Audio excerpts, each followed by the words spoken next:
예. 이제 여러분들은 정말 네트워크 마케팅의 새로운 역사를 써나가는 애터미라는 회사를 만나셨고, 그 애터미의 지금 진면목을 하나씩 소개받고 계십니다.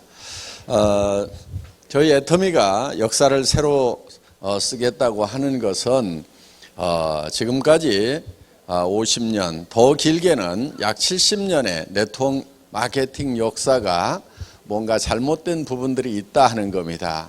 그 역사가 잘못됐기 때문에 지금 사회적인 인식이 좋지 않다 하는 거예요. 그래서 이 네트워크 업계를 욕하고 다단계 업계를 욕하고 있는 그 사람들을 원망할 것이 아니고 정말 우리가 새롭게 해나가야 된다 하는 겁니다. 그래서 애터미라는 회사는 기존의 네트워크 마케팅 회사들, 그것이 합법적이든 불법적이든 그런 회사들하고 경쟁하지 않겠다. 그런 회사들하고 경쟁하는 것만 가지고는 의미가 없다. 그래서 저희는 정말 일반 사람들이 수당 안 받아도 그냥 필요한 물건 사러 가는 할인 매장이나 TV 홈쇼핑이나 인터넷 쇼핑몰하고 정말 품질과 가격 면에서 당당하게 경쟁을 해서 정말 우리가 더 싸게 파는 그런 업종이 되겠다. 그러면서도 우리가 수당을 덤으로 줘야 그것이 진정으로 덤으로 주는 수당이지, 가격 올려가지고 그걸 가지고 다시 수당이라고 풀어주고 있으면은 그게 무슨 의미가 있겠느냐 하는 거예요. 그래서 누군가를 희생시켜 가면서 이렇게 하고 있는 그런 돈을 버는 것, 그런 것은 의미가 없다 하는 거예요. 그렇기 때문에 아직 사회적 인식이 썩 좋아지지 않고 있는데, 애터미가 처음으로 이제 정말 일반 유통보다도 더 싸게 파는 회사로 자리매김을 하고 있고, 그리고 정말 기업 전반적인 면에서 합법적이면서도 도덕적인 그런 경영. 그래서 정말 우리 납품업체에 대금 지불하는 것도 정말 단 하루도 미루지 않고 즉각적으로 현금 지불을 하는, 그래서 일반 업체들보다도 훨씬 더 도덕적인 그런 경영을 하고, 그리고 세금을 내는 데 있어서도 저희 직원들한테 제가 부탁하는 게 있어요. 털어도 먼지 안 나는 회사가 되어야 된다. 털어서 먼지 안 나는 놈 없다고 그러는데, 세상에 다 먼지가 나도 애터미만은 털어도 먼지가 안 나는 그런 회사를 반드시 만들어야 된다고 제가 주문을 하고 있습니다. 그래서 이제는 정말 존경받는 그런 업종으로 자리매김을 해야 되겠고, 그 선봉에 애터미가 앞장을 서겠다는 거예요. 그러면은 정말 그렇게 해서 잘 되는 모습을 반드시 보여준다고 하면은 다른 업체들도 저희의 뒤를 따르리라고 생각을 하고, 그리고 이 네트워크 마케팅의 역사는 새롭게 쓰여지리라고 생각을 합니다. 앞으로도 우리의 자세를 흐트리지 않고 더욱 정진을 해야 되겠다고 생각을 하고 있고, 여러분들은 이제 그런 회사를 만나셨습니다. 그리고 앞으로 이제 이 네트워크 마케팅 업종은 정말 진정으로 존경받는 업종으로, 그것이 5년이 걸릴지 10년이 걸릴지 20년이 걸릴지는 모르지만은 반드시 우리 살아있는 동안에 정말 존경받는 업종으로 만들어 놔야 되겠다는 다짐을 여러분과 함께 하고 싶습니다. 여러분 다 같이 다짐하십니까? 네. 감사합니다. 이제 여러분들이 이 애터미를 만나셨다고 해서 가만히 있는데도 성공이 보장된 것은 아닙니다. 저희 애터미가 정말 이 서민의 삶에서 상류층으로 올라갈 수 있는 신분의 수직 상승이 가능한, 어떻게 보면 이 시대의 유일한 사다리라고 얘기들을 합니다. 실제로 우리 앞에는 그거를 증명할 만한 일들이 지금 여기 벌어지고 있고, 이 우리 성공하신 리더분들이 거기에 대한 확실한 답입니다. 그래서 앞으로 더 많은 성공자들, 정말 서민에서 가난한 뱅이에서 정말 가장 역할도 제대로 못해서 가정이 뿌리채 흔들렸던 그런 상태에서 이제는 사회적으로 봤을 때 상류층으로 올라가고, 또 이제 주변으로부터 존경받는 그런 이제 사회적 지도자로서의 역할을 할 수 있는, 정말 신분이 수직 상승하는 그런 이제 유일한 사다리를 애터미가 제공을 하는 겁니다. 그러면은 애터미가 그 사다리를 제공을 하지만은 결국 그 사다리를 올라가야 되는 것은 여러분 개인, 여러분 각자가 올라가셔야 된다 하는 거예요. 세상에는 누구도 저 위에까지 그냥 올려주는 경우는 없습니다. 그래서 여러분들이 어떤 마음가짐으로 이 사다리를 올라갈 것인가 하는 거예요. 이 사다리는 매우 쉽게 되어 있습니다. 정말 누구나 다 올라갈 수 있도록 이렇게 만들어 놨어요. 그 사다리라는 것은 한 계단만 올라가면은 그 다음 계단도 올라갈 수 있고 그 다음 계단도 올라갈 수 있고 그 다음 계단도 올라갈 수가 있어요. 한 번에 로얄 마스터까지 올라갈 수 있는 사람은 아무도 없습니다. 또 자기 힘으로만 로얄 마스터까지 올라갈 수 있는 사람도 아무도 없어요. 그렇지만은 여러분들이 판매사까지만 간다고 하면은 여러분 밑에 있는 사람 중에서도 나도 판매사를 할 수 있겠다 하는 사람은 나오게 되어 있다 하는 거예요. 그렇기 때문에 다른 사람과 힘을 합해서 그걸 만들어 나가는 거다 하는 겁니다. 그리고 그것이 만들어지는 성장의 원동력은 뭐냐면은 바로 우리 제품입니다. 우리 제품은 생필품이에요. 생필품이라는 것은 싸고 좋으면 반드시 팔리게 되어 있어요. 단 하루만 없어도 삶의 질이 뚝 떨어집니다. 돈이 없어도 써야 되는 것이고 경기가 나빠도 써야 되는 거고 심지어는 빚쟁이에게 쫓겨 도망 다닐 때도 써야 되는 거예요. 빚쟁이에게 쫓겨 도망 다니더라도 이는 닦고 다닐 거 아니에요. 온 나라가 파산이 되더라도 머리들은 감습니다. 머리는 어떻게든 돈을 구해서라도 머리는 감고 다녀요. 그리고 도리어 경기가 나빠지면 화장품은 더 팔립니다. 왜 그러겠어요? 남편들이 실업률이 높아지면 여성분들이 버려야 되기 때문에 맨낫으로 못 나가니까 한 세트씩 구비해서 찍어 바르고 나가느라고 경기가 나빠지면 화장품 매출은 뜨게 돼 있어요. 그래서 생필품이라는 것은 경기를 타지 않아요. 그리고 이것은 우리가 팔아내서 푸시아웃을 하는 것이 아니고 소비자가 풀이하는 거예요. 땡겨서 사는 거예요. 떨어지면은 그 다음날 까지는 무조건 사야 되는 거란 말이에요. 그렇기 때문에 가격이 싸고 품질만 좋다고 하면은 그 경쟁력만 확보를 하면은 이거는 무조건 팔려나가게 돼 있는 거예요. 그렇기 때문에 우리가 그거를 성장 동력으로 하는 거예요. 그거는 마치 생명력만큼이나 끈질기고 강렬한 그런 성장력을 가지고 있는 것 하는 거예요. 단 그것이 값싸고 좋기만 하면은 게임은 끝나버리는 거예요. 그래서 여러분들이 이 회사가 정말 세계적인 회사가 될 거다, 잘 될 거다, 안 될 거다 하는 것을 뭘 가지고 판단하냐면은 정말 세계적인 상품하고 비교했을 때 정말 싸고 좋기만 하냐, 그것만 딱 비교해 보면은 거기서 답 다 얻을 수 있어요. 세계 최대 회사가 될 수가 있어요. 왜 제가 세계적인 회사가 된다고 확신을 했냐면은 그 중에 상당 부분이 전달에 사갔던 사람들이 자발적인 재구매를 하더라 이거예요. 네트워크 마케팅 회사에서 유지 조건이 없는데 자발적인 재구매가 일어난다고 그러면요, 이거는 핵폭탄과 같은 거예요. 핵폭탄. 엄청난 폭발력을 가지고 있는 거예요. 그래서 저는 그때 게임 끝났다. 6,200만 원 파는 회사가 세계 최대의 이 유통회사가 될 거라는 확신을 저는 딱 갖는 거예요. 3개월은 초조했어요. 3개월은 정말 이 자발적인 리피트 오다가 나올 것이냐 안 나올 것이냐, 몇 프로가 나올 것이냐 봤는데 거의 100%. 게임 끝났다. 이렇게 생각을 한 거예요.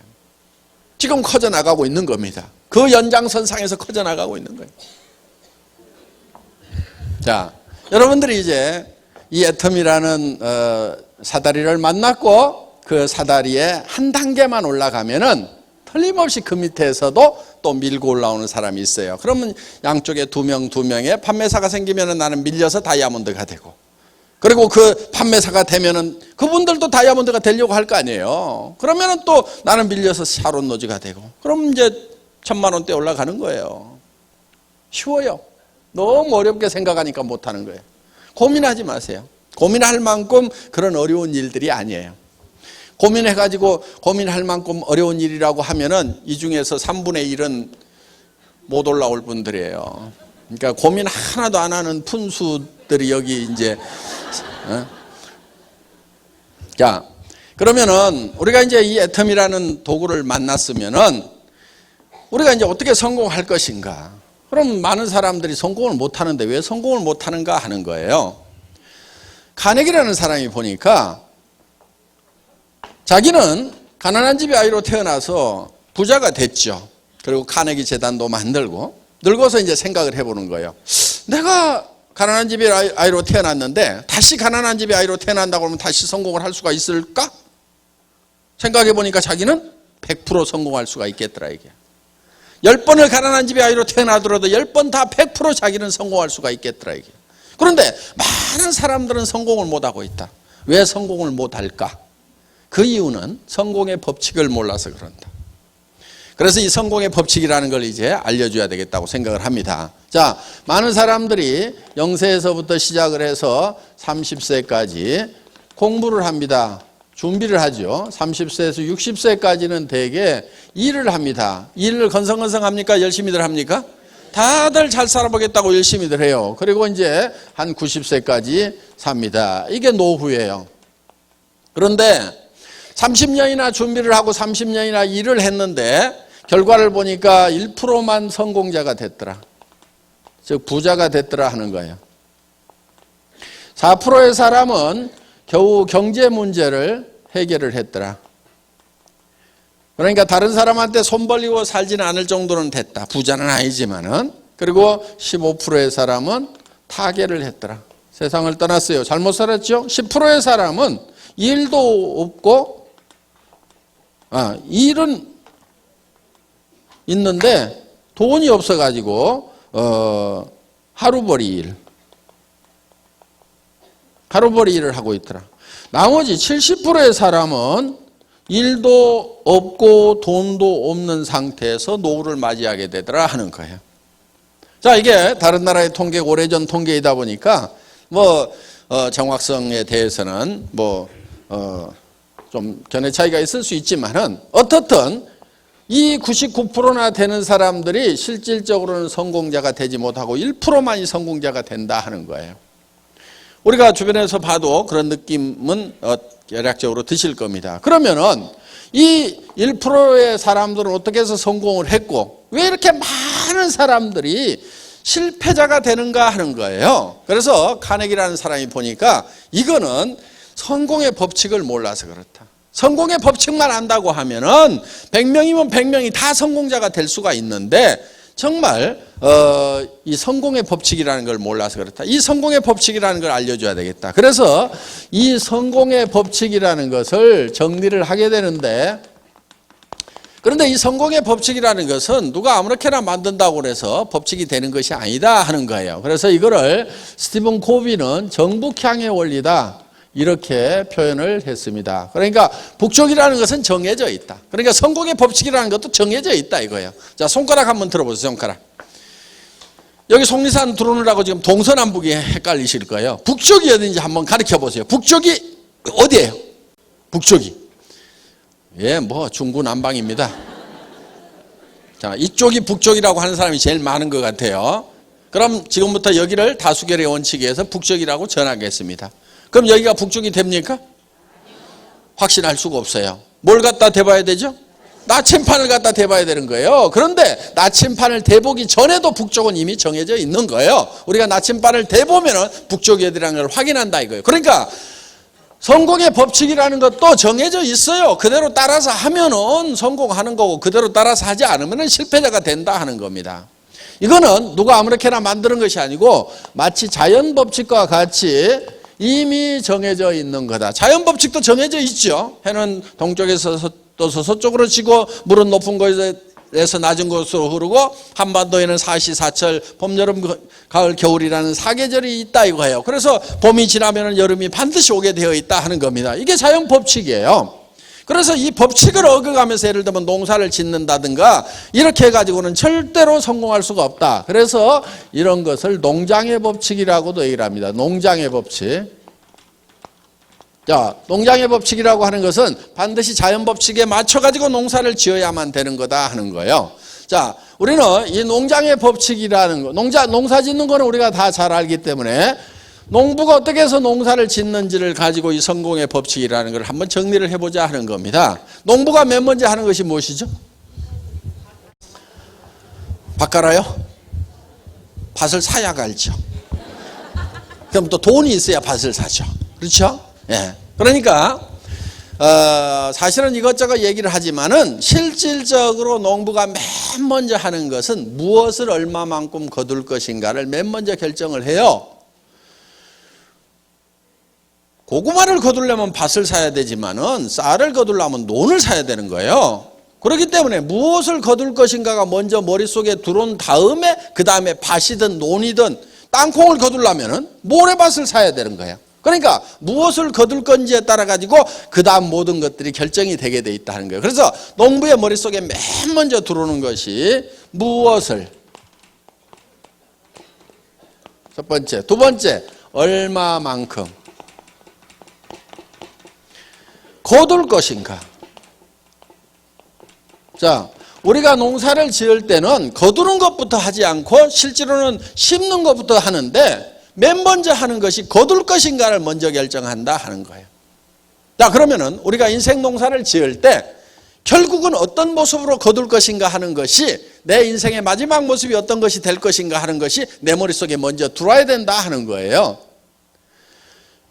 자, 그러면은 이 농부의 머릿속에 무엇을 얼마만큼 거둘 것인가 하는 것이 들어와야만이 거기에 따라 가지고 어떤 의사결정을 하는 거예요. 이런 것을 보통 MBO 뭐 이렇게 부릅니다. Management by Objectives. 그래서 Objectives, 목표라는 것을 가지고 매니징을 한다, 의사결정을 한다, 이런 뜻이에요. 그러니까 최종적으로 거둘 것을 가지고 의사결정을 해요.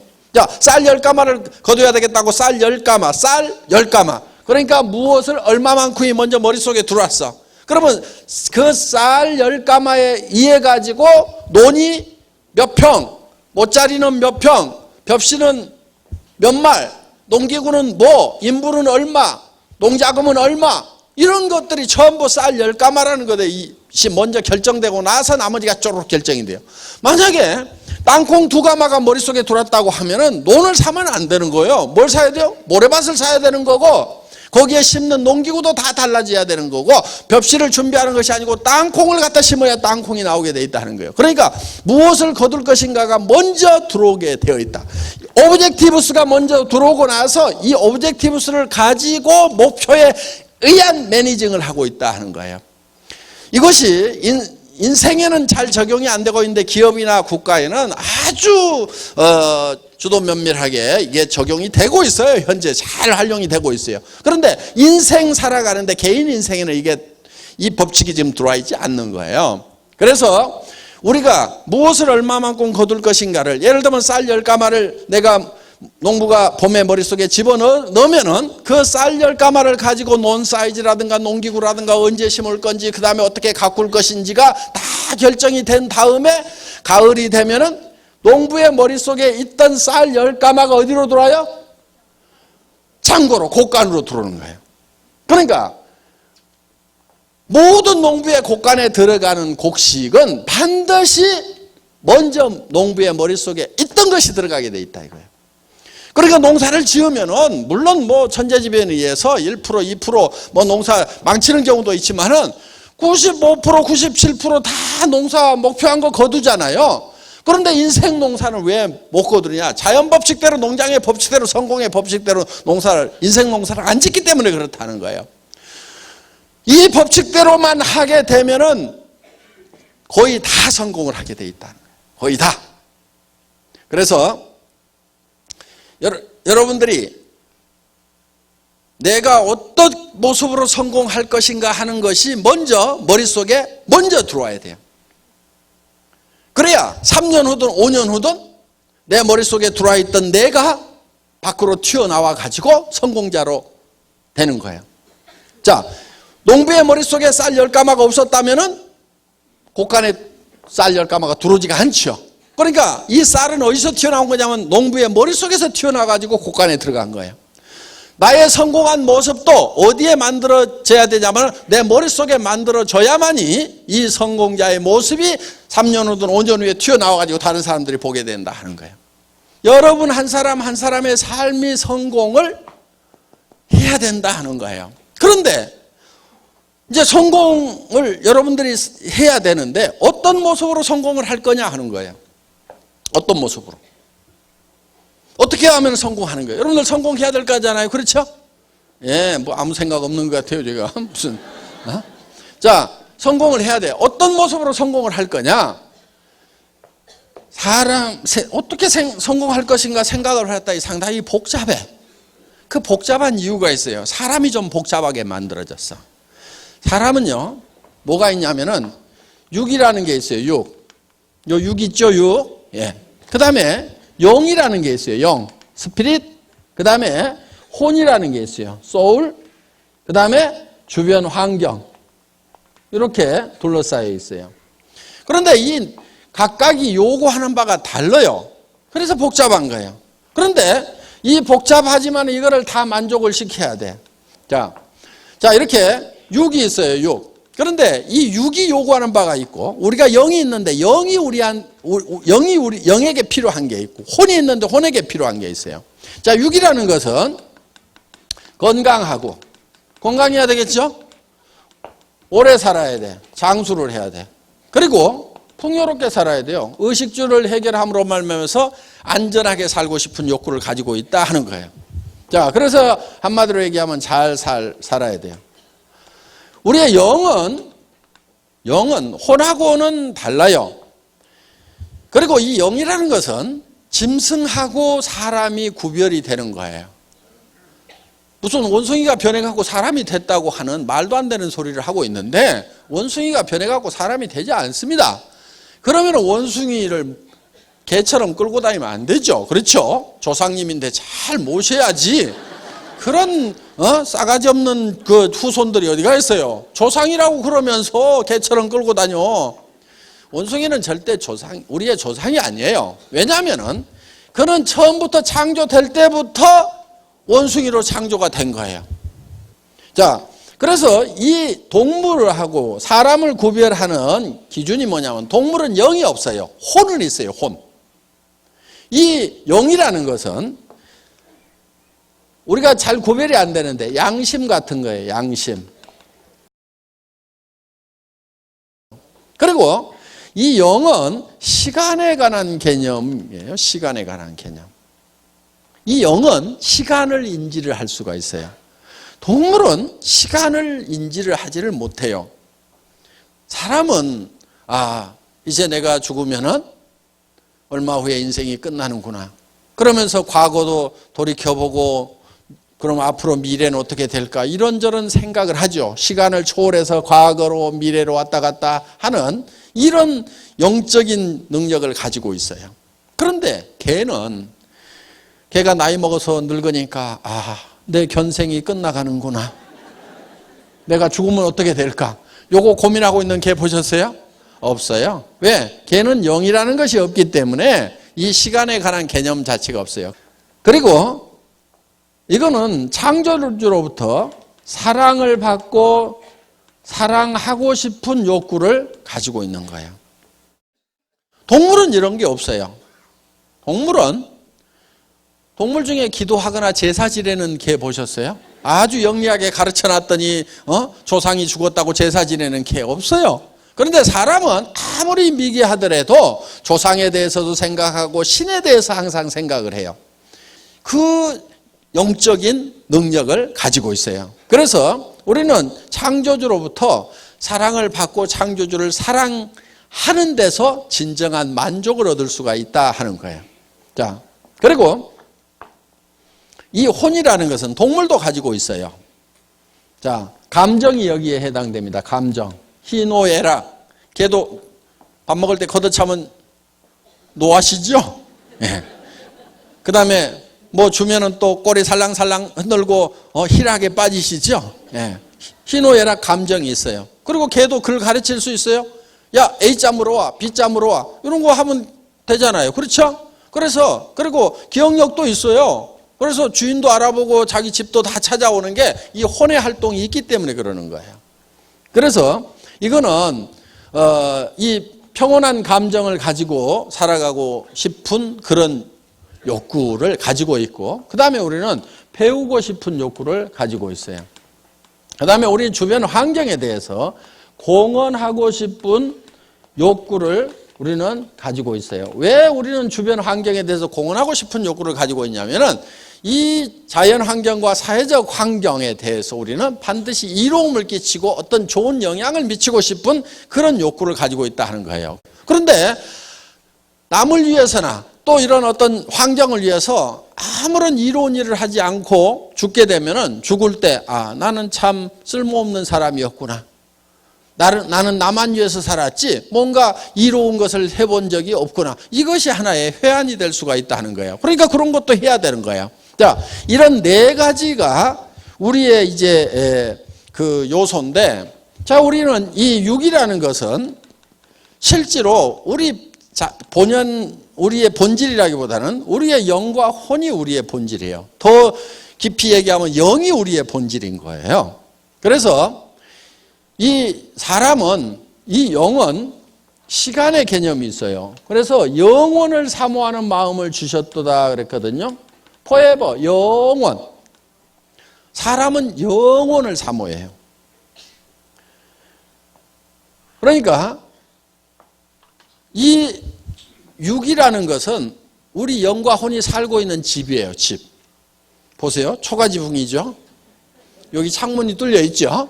지금 창밖으로 내다보고 계시는 거예요. 여기 봉창 하나 뚫어가지고 길가에 지나가는 소리 들리라고 이제 구멍 하나 뚫어놨죠. 여기 환기창 있죠. 그래서 맑은 공기 들어가고 나쁜 공기 밖으로 다 나오죠. 안에 덕트도 있어요. 여기 식당들 있죠, 집집마다. 그래서 이제 대충 들어오면 안에서 다시 재조리를 해가지고 이제 이렇게 넘깁니다. 자, 여기 음악실도 있어요. 그 다음에 이 집은 항상 36.5도로 항상 온도가 따뜻하게 유지가 돼요. 여기 보일러실 펌프가 하나 있어가지고 온수를 계속 돌리잖아요. 가끔 온수를 빼고 나면은 부르르 떨어요.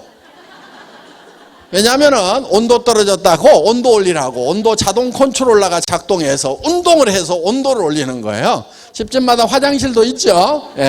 이 손이 집을 관리하는 관리인이에요. 이 집 관리인이 여러 가지 일들을 합니다. 이게 이제 사는 집인데 우리의 본질은 이 안에 살고 있는 영과 혼이에요. 자, 우리가 이렇게 육이 있고 영이 있고 혼이 있고 이 환경으로 둘러싸여 있어요. 이게 사람이에요. 그런데 이 네 가지를 골고루 다 만족시키는 그런 삶의 목표, 그렇게 만족하는 삶의 목표, 그렇게 만족하면서 살아가는 내 모습이 내 머릿속에 먼저 그려져야 3년이나 5년 후에 밖으로 튀어나온다는 거예요.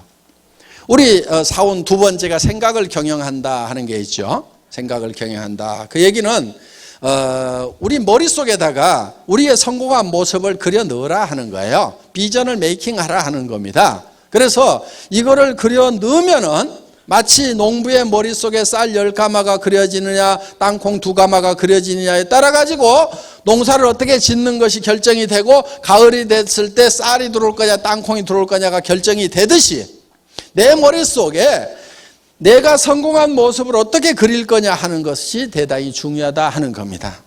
그래서 생각을 경영한다고 하는 것은 바로 내 머릿속에다가 내 삶을 그려넣으라 하는 거예요.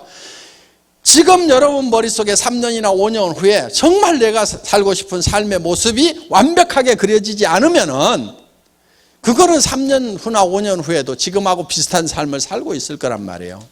지금 여러분들이 마음에 들지 않는 삶을 사는 이유는요, 딱 한 가지예요. 3년이나 5년 전에 나는 어떤 삶을 살고 싶다 하는 것이 머릿속에 확실하게 그려지지 않았기 때문에 그래서 지금 삶이 마음에 안 드는 거예요.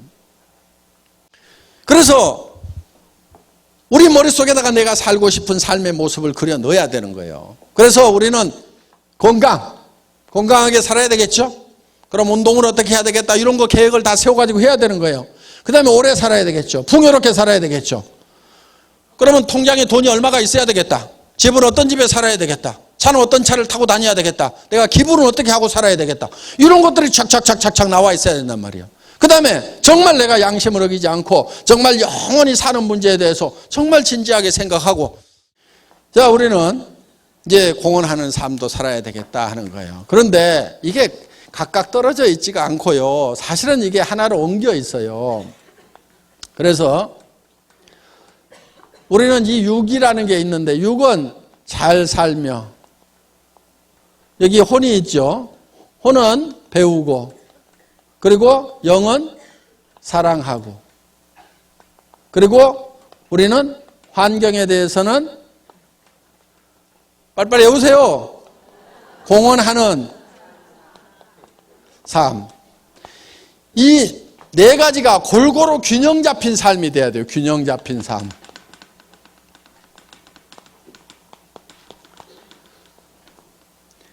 밸런스드 라이프가 돼야 되는데, 이 균형이 깨지게 되면은 최소율의 법칙이 가지고 다 좋은데 건강이 안 좋아. 그러면 그걸로 불행해지는 거예요. 건강하기도 하고 뭐 한데 돈이 없어. 그럼 그것도 불행한 거예요. 돈도 있고 뭣도 하는데 순 거짓말만 해갖고 도둑놈같이 돈을 벌었어. 양심을 어기고 벌었어. 그러면 그 인생도 그 수준밖에 안 된다 이거예요. 그렇기 때문에 우리는 이 네 가지가 다 골고루 만족시키는 그런 삶을 살아야 된다는 겁니다. 그런데 이 네 가지가 떨어져 있는 것이 아니고 한데 어우러져 있어요. 그래서 우리가 이걸 각각 띄워놓고 보면은 아무것도 아닌 게 돼버려요. 예를 들면 아이고 잘 살면 뭐해 이런 사람들 있잖아요. 근데 우리가 잘 살아야 되는 이유는요, 사랑하는 사람이 있기 때문에 우리가 잘 살아야 되는 거예요. 내가 못 살게 되다 보니까 내 자식도 못 살고 내 마누라도 못 살고 내 남편도 못 살고 내 부모도 자식 걱정하다가 돌아가시게 되고 가난이 대물림 되고 이런 문제가 발생을 한단 말이에요. 그래서 자녀들이 고민 하고 살아가다가 이 세상이라는 벽을 넘기지 못해갖고 자살하는 청소년들이 늘어나고, 자살까지는 안 하더라도 좌절해서 실망하고 힘이 빠져가고 살아가는 이 젊은이들에게 정말 우리가 뭔가를 이 젊은이들에게 힘을 주기 위해서는 우리가 잘 살아야 된단 말이에요. 그렇게 하려면 또 배워야 되겠죠. 그래서 이 잘 살아야 되겠다는 욕구가 약한 사람은요, 그 마음에 사랑이 식어서 그러는 거예요. 사랑이 식어서. 이 애텀이라는 도구, 학력도 필요 없고 미모도 필요 없고 나이도 안 따지고 자본도 필요 없고 경험도 필요 없고 기술도 필요 없고 정말 하겠다는 열망 하나만 가지고 누구나 다 성공하는 이런 사다리가 마련됐음에도 불구하고 그거를 열심히 오르지 않는 사람은 이유는 딱 한 가지예요. 그 마음에 사랑이 없는 거예요. 여러분들이 정말 내가 몸이 부서져도 좋다, 내가 어떤 희생을 치르더라도 정말 내 사랑하는 사람들을 위해서 잘 살 수 있는 길만 있다고 하면 나는 몸이 부서져라고 일을 하겠다고 그렇게 마음의 준비가 되셨냐 하는 거예요. 그렇게 마음의 준비들이 되셨어요? 목소리들이 좋고 준비가 되셨어요? 네. 예. 정말 우리는 사랑하는 사람이 있기 때문이라도 잘 살아야 돼요. 제가요, 정말 저희 집사람을 사랑해서 결혼했거든요. 1년을 쫓아다녔어요. 그래서 결혼을 했는데 제가 월급쟁이 17년 하다가 나와가지고 기업을 하나 했어요. 월급쟁이 노후대책이 안 되더라고. 그래가지고 인터넷 백화점을 차렸어요. 그런데 너무 일찍 차렸어. 1999년도에 인터넷 백화점을 차렸어. 한 10만여 종의 상품을 취급하는 종합백화점. 그걸 차린 거예요, 그때. 그런데 아줌마 부대 손가락이 안 움직여. 그러다 보니까 한 3년 하다가 이제 쫄딱 망했어요.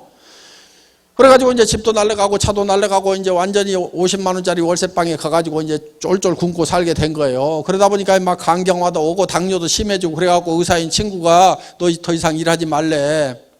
그래가지고 일도 못하다 보니까 이제 갑자기 집사람이 나가가지고 어디 가서 돈 벌려고 그러니까 얼마 받겠어요?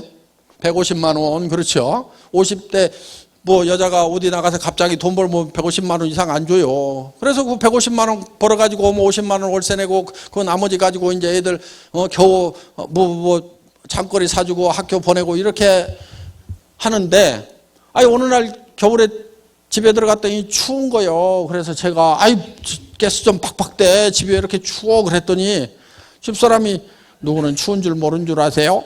이렇게 얘기를 하는 거예요. 자기도 춥지만은 자기도 떨고 있다 이거야. 당신이 돈 많이 벌어오면 나도 팍팍 뗄 줄 안다 이거요. 그래서 내가 돈 없을 때는 돈 아끼는 거 아니오. 팡팡 쏘. 그랬더니 얼마나 억장이 무너지겠어요. 그러니까 이제 전에 같으면 아무 말도 안 하고 그 말 참 재밌네 그러던 사람이 50만 원짜리 월세방 살면서 팍팍 쏘 돈도 안 벌어다 주고 그러니까 당신이 그렇게 사고를 하니까 우리가 이 모양 요꼴이 됐다고 그러면서 그래가지고 이제 찌그덕 어느 날 우리 집사람이 그러더라고. 여보, 애들 졸업하면 헤어집시다. 근데 우리 집사람은요, 한다면 하는 사람이에요. 빈말하는 사람이 아니거든요. 그 얘기를 듣는데 진짜 억장이 무너진다는 거 있죠. 다리에 힘이 쪽 빠져가지고요, 털썩 주저앉아가지고 우리 집사람 다리를 잡고 엉엉 울었어요, 제가. 여보, 가지마. 내가 지금 당신을 보낼 수가 없다. 지금 당신 가면은 살 집도 없지, 노후대책 자금도 없지, 가가지고 어떡하려고 그러냐고. 여보, 가더라도 내가 집도 사주고 노후대책 자금도 다 마련해가지고 줄 때 가더라도 그때가 지금은 내가 절대 보낼 수가 없어. 그랬더니 아이고, 어느 천년에요. 지금은요, 집도 사줬고요, 노후대책 자금도 다 마련해가고 통장에 자기가 따로 관리하고 있는데 요즘에는 간다는 말을 안 해요.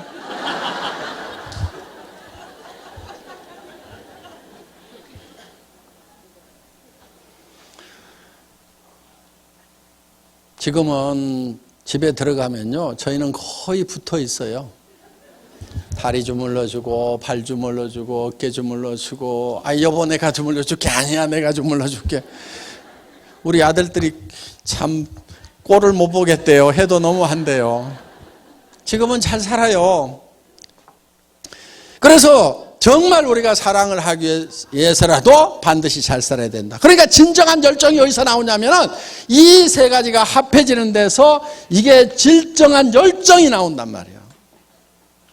열정이 없는 사람은 사랑이 식은 거예요.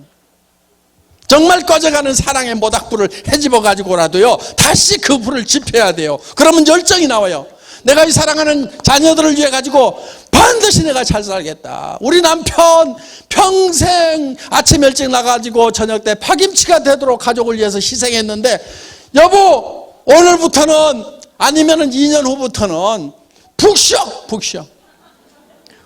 누가 그러더라고. 자기가 제일 듣기 싫은 노래가 있대. 아빠 힘내세요. 우리가 있잖아요. 그 노래 듣기 지금 힘내가지고 죽글동 살동하고 있는데 뭘 힘을 더 내라고 그러냐고.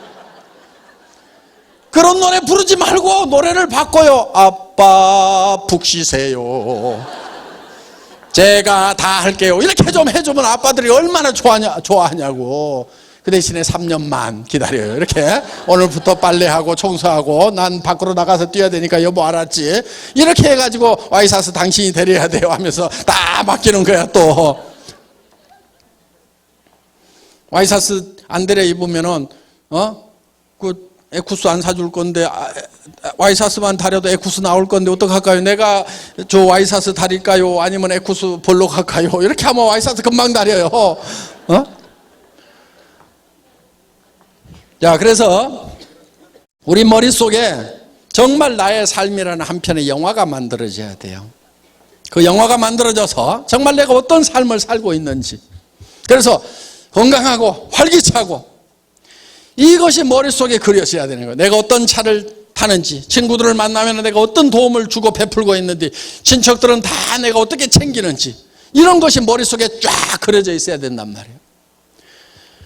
정말 여러분들이 어떤 집에 사느냐, 어떤 차를 타고 다느냐, 해외여행은 어떻게 할 건지, 부모님을 어떻게 모실 건지, 이런 것이 머릿속에 쫙 들어와 있으면 이거를 정리를 축축축축 해가지고 한 편의 영화를 만드는 거예요. 영화를.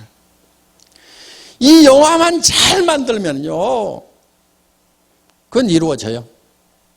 어떤 사람은 그래요. 그걸 진짜 그리기만 하면 이루어지냐고. 예. 진짜 확실하게 그리기만 하면요, 반드시 이루어지게 돼 있어요. 그게 과학적으로도 다 증명이 돼 있어요. 왜냐하면 우리 몸은요, 내가 상상하는 거하고 실제로 일어나는 일하고를 구별 못하는 특징이 있어요. 무슨 얘기냐면은 보세요. 여러분 집에다가 제가 새콤하고 달콤한 석류, 빨갛게 익은 석류를 한 움큼씩 넣어드리겠습니다. 여러분들이 어금니로 아자자작 씹으니까 새콤하고 달콤한 향기로운 석류 과즙이 입안 가득 퍼집니다. 자, 입안에서 무슨 일이 일어났어요? 침이 고이죠?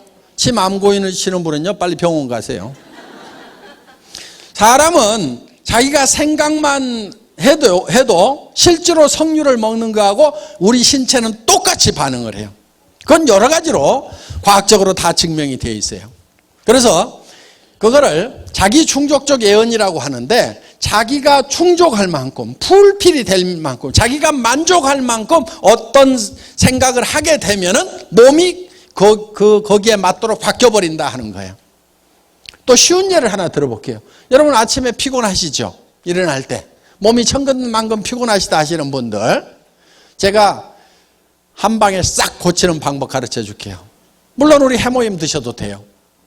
그런데 해모임보다도 더 특효가 있어요. 여러분 주머니 속에 한 달에 3천만 원씩만 꼬박꼬박 들어오면은 어때요? 아침에 젖은 솜처럼 몸이 무거울까요? 아니면 깃털처럼 가벼울까요? 웬만한 잔병은요 다 낫고요, 면역력 기똥차게 올라가게 돼 있어요. 면역력 쫙 올라가. 웬만한 잔병은 다 없어져요. 한 달에 3천만 원씩만 들어오면은 다 없어지게 돼 있어. 그런데 실제로 통장에 들어오는 거나 들어온다고 내가 계획을 세워서 확신하고 믿는 거나 내 몸의 반응은 똑같이 나타난단 말이에요. 그러니까 다른 사람한테 이 사업을 하자고 권유를 할 때도, 우리 로얄 마스터들 보니까 막 3천만 원 들어온다지 5천만 원 들어온다지, 아이고 나도 그렇게 돈 들어오면 가가지고 막 엄청 힘있게 얘기를 해가지고 이것들 막 싹 끌어와 버릴 것 같은데, 그게 안 된단 말이에요. 그게 되는 방법이 하나 있어요. 미리 내가 3천만 원 5천만 원 버는 사람이 될 거라는 그거를 머릿속에 생생하게 그리고 그거를 확실하게 믿으면 되는 거예요. 믿음에 굳게 선다는 거죠. 믿음이라는 것은 보이지 않는 것을 믿는 거예요. 현재 내가 에쿠스를 타는 모습, 방 5개짜리 집에 사는 모습, 100평짜리 집에 사는 모습, 친구들에게 어려운 친구들 도와주는 모습, 형제간들 도와주는 모습, 자녀들 교육 마음대로 시키는 모습, 이런 모습들이 아직 이루어지지 않았지만은 내 머릿속에 있지만은 내 발이 어디에 있어야 되냐면은 아직 보이지 않는 거기에 서 있어야 된단 말이에요. 우리 사원 3번째가 믿음에 굳게 선다잖아요. 거기에 서 있어야 되는 거예요. 그러면은 이 현실이 점점 끌어올려지게 돼 있어요. 그래서 꿈이 일을 하는 거예요. 꿈이 일을 하는 거예요. 꿈으로 하여금 일을 하도록 시킨다 이거예요. 근데 꿈이 없으니까 일이 안 되는 일이 없는 거예요. 그래서 여러분들이 꿈을 만들어내야 되는 거예요. 비전을 만들어야 되는 거예요. 그거는 망상하고 다른 거예요. 그렇게 확실하게 된다는 것을 믿으면 신념이 되는 거예요. 신념이라는 것은 생각을 믿는다는 거잖아요. 생각을. 그래서 신념 있는 사람이다 하는 것은 그렇게 될 거다 하는 것을 믿는 것이 신념 있는 사람이에요. 신념은요 기적을 이루는 거예요. 저는 이 회사가 세계적인 네트워크 마케팅 회사가 되고 국내 1위 하는 네트워크 마케팅 회사가 될 거라는 것을 확실하게 믿었어요. 확실하게 믿었기 때문에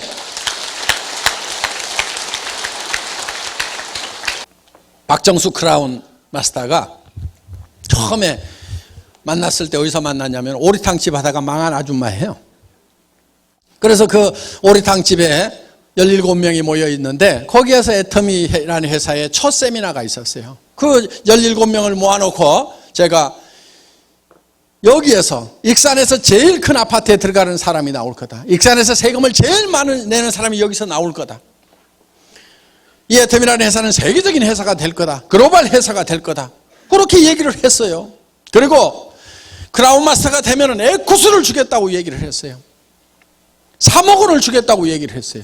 그런데 그때 제가 타고 간 자동차는 얼마짜리였냐면 280만 원짜리 중고 카니발이었어요. 그 중고 카니발을 돌돌돌돌 타고 가가지고 에쿠스를 주겠다고 얘기를 하는 거예요. 그런데 제 머릿속에는 에쿠스가 확실하게 그려져 있었어요. 제 머릿속에 있던 그 에쿠스가 지금 튀어나와가지고 지금 박정수 크라운 마스터가 타고 다닌단 말이에요. 저 에쿠스가 어디서 나왔어요? 제 머릿속에서 나왔고 저는 이 생각을, 이 에쿠스라는 생각을 믿었던 거예요. 반드시 저렇게 된다는 신념을 가지고 있었던 거예요. 그러니까 저 에쿠스가 어디서 튀어나왔냐면 안 보이는 데서 튀어나왔단 말이에요. 박한글이 머릿속에서 튀어나왔고 제 머릿속에 그리는 것을 박정수 로얄 크라운 마스터의 머릿속에다 집어넣으니까 그 에쿠스가 지금 에쿠스 속으로 들어가기 전에 그 에쿠스가 몇 년 전에 박정수 크라운 마스터 머릿속에도 들어온 거예요. 그러니까 이제 에쿠스 타고 다니잖아요. 에쿠스역 끌고 왔죠? 네, 저기 세워져 있더라고.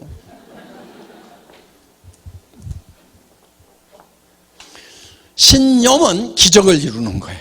여러분 여기 오신 분들 어떻게 보면 되게 가난한 분들이 많으리라고 생각을 합니다. 또 왕년에 잘 살았지만 한바탕 엎어먹은 분들도 있을 거고 뭐 노후 대책은 뭐 그런 대로 돼 있지만은 베풀 돈이 없어가지고 또 앉아 계시는 분도 있을 거고 지금 꼴까닥 죽게 생긴 사람도 있을 거예요 지금. 그리고 마이너스 통장 때문에 엎어치기 하느라고 정신없는 분도 있을 거고 다음 달 어떻게 살아갈 건지 앞이 캄캄한 분도 있을 거고 그거를 벗어나는 유일한 길은 여러분들 머릿속에 정말 내가 한 달에 3천만 원씩 벌고 5천만 원씩 번다는 것을 확실하게 믿는 거예요. 그러면 여러분들의 표정이 바뀌고 말투가 바뀌고 눈빛이 바뀌고 행동이 바뀌게 돼 있어요. 그래서 머릿속에다가 생생하게 그리라 이거예요. 생생하게. 그리고 그걸 믿고 굳게 거기에 서 있으라 이거예요.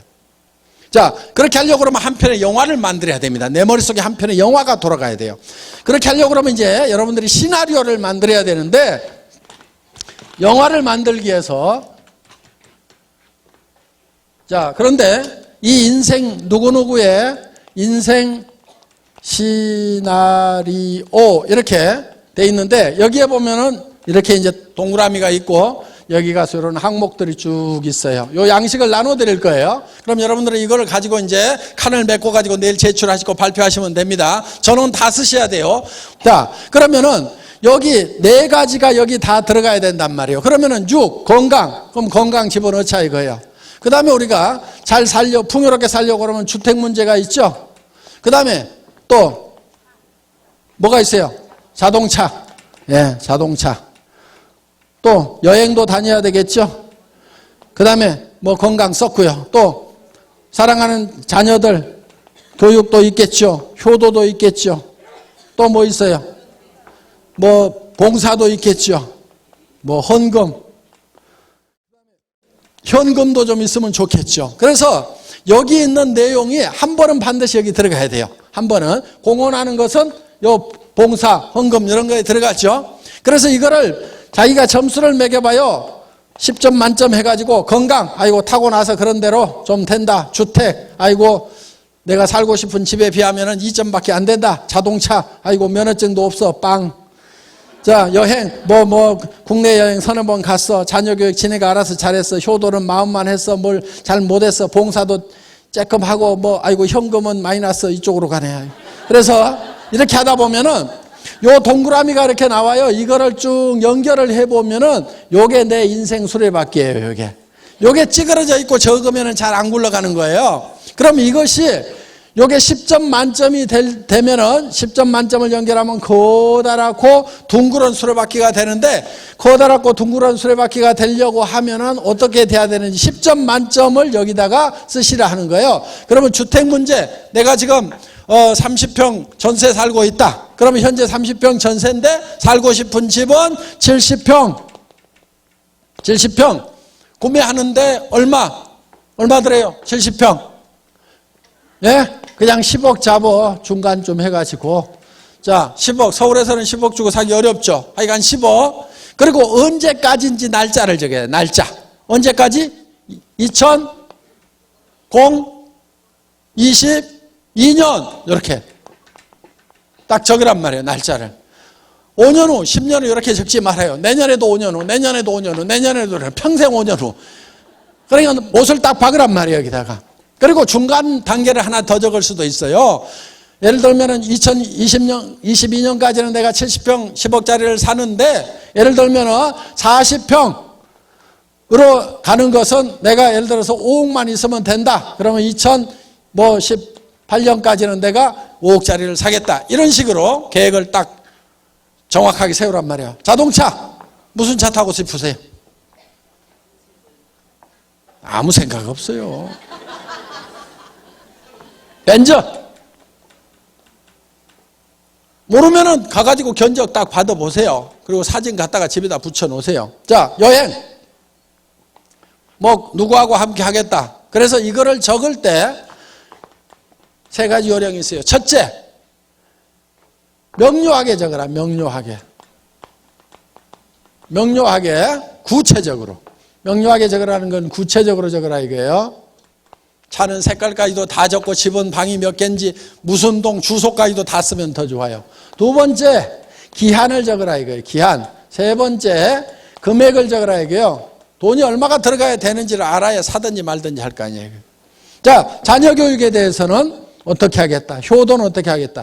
효도하면서요 20만 원 30만 원 용돈 들면서 효도 다 했다고 생각하시는 분들, 그렇게 하지 말고 생활비를 들이세요. 200만 원에서 300만 원은 들여야 노인네들도 품위도 하고 치료비도 쓰고 친구들하고 좀 가시고 할 거 아니에요. 그래서 이 정도는 좀 드려야 되겠다는 생각을 하시란 말이에요. 헌금, 내가 기부 어떻게 하겠다. 여러분, 현금도 좀 있으면 좋아요. 그렇죠? 남편 모르는 현금, 내 마음대로 쓸 수 있는 이런 게 좋잖아요. 그런데 이런 것도 한 5억 정도 딱 가지고 있으면 얼마나 좋냐고요. 그렇죠? 그래서 내가 친구가 어려우면 딱 좀 집어줄 수도 있고, 조카 결혼식에도 뭐 내 마음대로 좀 보낼 수도 있고, 또 형제간들 어려우면 뭐 할 수도 있고, 아 조카가 좋은 대학 갔다 그러면 또 아이고 기분 좋아서 또 돈 1,000만 원 줄 수도 있고, 좀 이렇게 내 마음대로 쓸 수 있는, 그러니까 각자 주머니를 좀 찰 필요 있어. 우리 부부도 그래요. 우리 부부도 각자 주머니를 차. 그래가지고 공동으로 쓰는 돈도 있지만은 서로 간섭 안 하기. 알았지? 그래가지고 뭐 얼마 썼다며 간섭 안 하기로 해놓고 알았어 그러면서 이렇게 해가지고 좀 쓰는 돈이 좀 이게 몇 천이든 몇 억이든 좀 있으면은 얼마나 신간이 편하냐 이거예요. 그렇죠? 아등바등 안 하고. 자, 그래서 현금. 그러면은 이게 머릿속에 확실하게 있어야 된다 하는 거예요. 그래서 정말 이렇게 견적을 내보면은요, 최소한 3천만 원에서 5천만 원 정도가 매월 있어야만이 이게 이루어져요. 그런데 사람들은 뭐를 지금 바라고 있냐면은 300에서 700만 벌었으면 소원이 없겠다고 이러고들 있어요. 300에서 700 벌어서 부자 돼요? 그게 성공한 인생이에요? 성공을 못해요. 저도 월급쟁이 해봤지만 답 없어요. 300에서 700 버는 사람들이요, 사실은 제일 힘들게 돈 벌어요. 그리고 돈은요, 많이 벌수록 힘들다고 생각을 하는 바보들이 세상에 많아요. 아니요, 거의 모든 사람들이 다 그렇게 생각을 해요. 그런데 돈이라는 것은 많이 번다고 더 힘든 게 아니에요. 도리어 반대일 수도 있어요. 돈은요, 적게 버는 사람들이 훨씬 더 힘들게 벌어요. 100만 원, 200만 원 버는 사람하고 1000만 원, 2000만 원 버는 사람하고 한 달에 1억, 2억 버는 사람하고 누가 제일 힘들게 일하고 있을 것 같아요? 100만 원, 200만 원 버는 사람이 제일 힘들게 일해요. 300에서 700 버는 사람들이요, 박 터지게 일하고 있어요. 지금 보면은. 그것도 머리 좋은 놈들이 모이는 자리가 300에서 700짜리거든요. 여러분, 그런 돈 벌려고 하지 마세요. 무지무지하게 힘들어요. 그 돈은 3천에서 7천 벌겠다고 생각하는 놈은 별로 없으니까요. 그런 일들이 별로 경쟁이 없어요. 그리고 수입에 맞춰가지고 지출을 하라고 그러죠. 그래서 수입이 지출보다는 크거나 같아야 된다. 그래야 파산이 안 한다고 그러잖아요. 수입에 맞춰갖고 지출하는 사람은 다 가난뱅이에요. 보면 저축해가지고 부자 된다는 사람 그렇지 않아요. 그러니까 거꾸로예요. 수입에 맞춰갖고 지출을 하지 말고요, 지출을 먼저 정하세요. 이렇게. 그래서 이렇게 견적을 내보니까 나는 3천이 필요하다, 5천이 필요하다. 그러면은 거기에 맞는 일거리를 찾으면 되는 거예요. 여기서는 찾을 필요가 없어요. 애터미가 그런 일거리니까 바로 나오는 거예요. 다른 성공 학을 강의하는 데 가면은 먼저 이 지출을 정해놓고 그 다음에 일거리를 찾으라고 얘기를 해요. 여기는 그런 일거리 애터미 자체가 제공을 하기 때문에 여러분들 고생 안 하셔도 되는 겁니다. 그래서 지출에 맞춰가지고 수입을 결정하면 되는 거예요. 그래서 정말 내가 한 달에 3천만 원 버는 사람, 5천만 원을 버는 사람이 되겠다는 거에 대해서, 또 그렇게 살아가는 삶에 대해서 확실하게 믿으면은 내 삶의 자세가 변하는 거예요. 그러면서 그것이 이루어지는 거예요. 이것이 성공의 법칙이에요. 그래서 내가 최종적으로 어떤 사람이 되겠다는 목표를 먼저 정해놓고 그거를 향해서 가는 거예요. 성공한 모든 사람들, 최소한 카네기가 시켜서 나폴레옹 힐이 조사했던 500명의 성공자들은 똑같은 방법이었어요. 그래서 그 사람들은 먼저 머릿속에 성공한 모습이 먼저 그려졌어요. 에디슨이라는 사람이 전구를 발명을 했죠.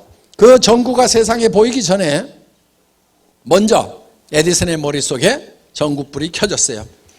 그래서 수천 번인지 수만 번인지 모르지만은 계속 그 실험을 해서 결국은 에디슨의 머릿속에 켜졌던 전구가 지금 밖으로 나와 있는 거예요. 성공의 원리는 다 그래요. 포드라는 사람이 자동차를 만들 때도 자동차에 물결이 넘치는 도로를 생각을 했어요. 그래서 어떻게든 자동차를 싸게 만들려고 하면 대량 생산을 해야 된다. 대량 생산하는 방법은 컨베이어 시스템이다. 그렇게 해서 오늘날 마이카 시대를 열어놓은 거예요.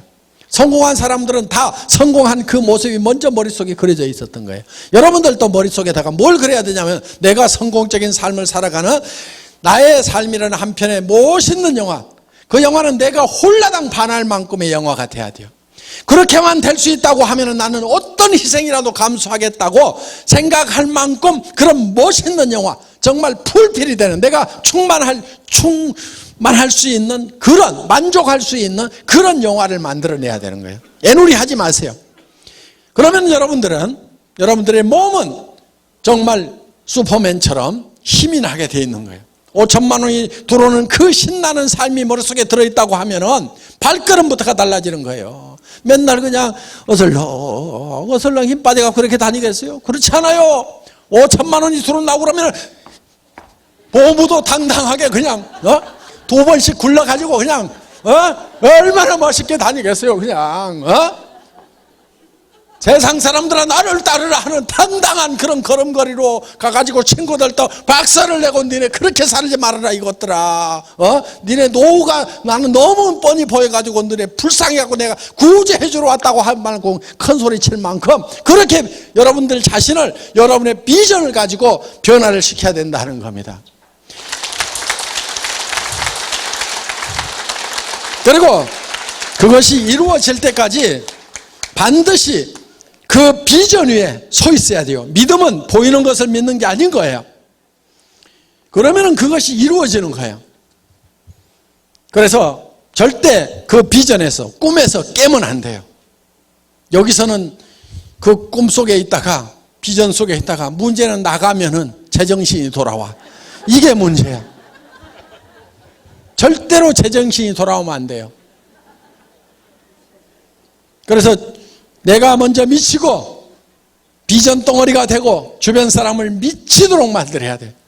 이 미치광이들을 전념을 시켜갖고 내 주변 사람들을 다 미치광이로 만들면은 여러분들도 정말 꿈을 이루게 됩니다. 자, 선배들이 어떻게 썼는지 그 양식을 잠깐 보기로 하겠습니다. 자, 이렇게들 썼어요. 예, 이렇게 다들 잘 썼습니다. 그래서 상세하게 이렇게 다 썼으니까 이런 모델을 보시고 여러분들도 방에 가면 다 양식이 있을 거예요. 그 작성들을 하시고, 그리고 한 가지 양식 더 작성을 하세요. 요거는 내가 언제까지 무슨 직업에 가겠다, 그때 돈이 얼마 들어올 거다 하는 이렇게 계획을 쭉 세우세요. 그래서 3년 5년 계획을 쭉 세우세요. 수고 많으셨습니다. 강의 여기서 마치겠습니다.